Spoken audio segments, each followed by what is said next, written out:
Sa isla ng Samal sa Davao, may isang mansyong nooy busilak sa puti. Isang tahanang minsay pinuno ng paniniwala, mga ritual at tapat na pagsunod. Pero ngayon, hindi na lang daw puno ng mga aral, kundi nababalot na rin ng misteryo ang mansyon at naging kuta na ng mga kinatatakutan. Ito ang Moncado White House. Naging tahanan ng mga mongkadista, mga tagasunod at naniniwala sa aral ni General Hilario Moncado. Si General Moncado, siya po ang founder at saka lifetime president na tinatawag namin kapunungan na Filipino Federation of America. Hindi siya nag-iwan ng pagkakakilanlan. Bilin lang po talaga niya na pag-aralan natin ang Biblia para mas makilala din natin po siya. Ang isa nga sa mga patuloy na naniniwala sa mga turo ni General Moncado ang 71 taong gulang na si Lolo Desierdo. Noong kanyang kabataan, tumira si Lolo Desierdo sa Moncado White House kasama ang ibang mga mongkadista.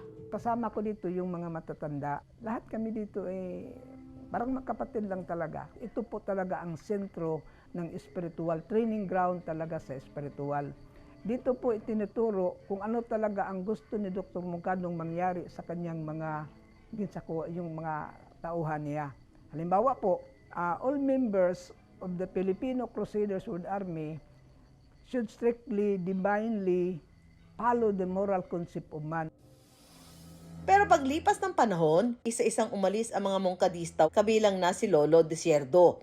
Ang tangi natira sa mansyon, mga alaala ng kahapon na pinag-ugatan ngayon ng mga kwentong nakakatakot.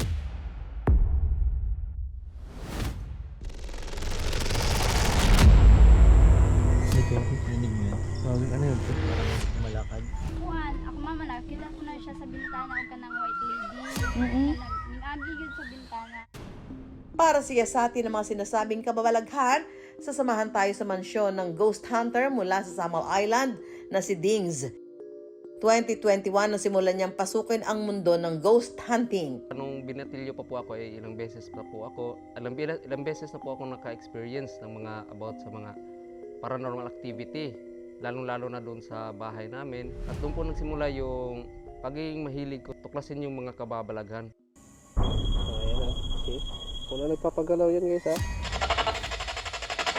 Actually, ako medyo matatakotin talaga ako dati. Hanggang sa tumatagal po, nasanayan ko na. Dala ni Dings ang kanyang mga kagamitan, spirit box, EMF K2 meter, music box ghost detector, REM pod ghost detector, at motion sensor ball. Mga gamit na may kakayahan daw makaramdam ng mga elementong hindi nakikita ng ating mga mata. So tara mga Kaya Wonders, let's start na po sa pag-ghost hunting natin.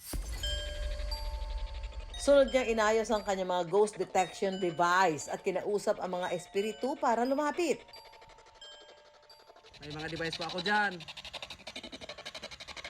Pwede po kayo ma-detect dyan, pero hindi po yan masakit at hindi po yan nakakakuryente sa inyo. Habang malayo si Dings at ang team sa ibang mga detector,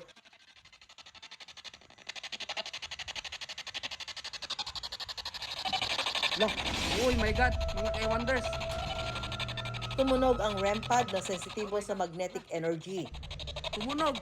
Thank you so much mga amigo. Dahil tinulungan niyo po ako. Ayan o, ayan mga K-Wonders, tumunog na naman po. Hindi lang isang beses, Oh my God, thank you tatlong mga beses amigo. itong tumunog. Tumunog po siya ng kusa, mga Kaya Wonders. Ginamit din ni Dings ang spirit box at nakipag-usap sa mga nilalang na nasa ibang dimensyon. Isa po ito radio box na ginawa kong spirit box. So what I mean is DIY po. So ganun po ang mangyayari.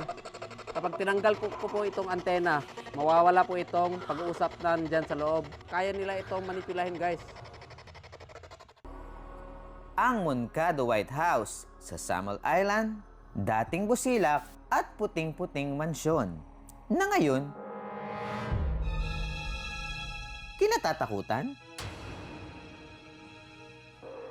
Sinamahan kami ng ghost hunter na si Ding para siyasatin ang hindi umano'y mga kababalaghang nagaganap sa lumang mansyon. Sinubukan ni Dings ang ghost communicator Baka raw kasi may makausap siyang kaluluwa. Ilang minuto ang lumipas nang biglaang Ano, bawal? isang sigaw ang umalingaw-ngaw. Patuloy na kinakausap ni Dings ang umano'y kaluluwang nasasagap ng kanyang device. Pero hindi malinaw ang mensaheng naririnig niya. Wala ko kasabot mga amigo. Mga K-Wonders, hindi po natin maintindihan.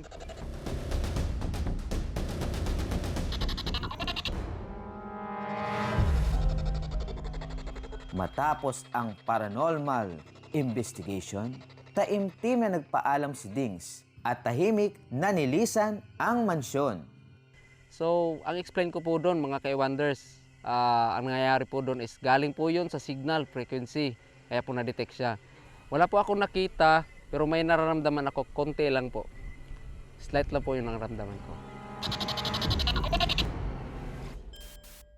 Ang pagpaparamdam sa isang lugar ay depende sa kasaysayan ng lugar na may mga pagpaparamdam. Possible din na kahit walang crime, may mga taong tumira. Pwede rin na maraming pumupunta sa lugar na yun tapos suddenly biglang nawala. Walang pinipiling lugar ang pagpaparamdam. Totoo man o hindi ang mga kwentong kababalaghan sa Moncado, White House, bahagi ito ng kasaysayan sa bayan ni Juan.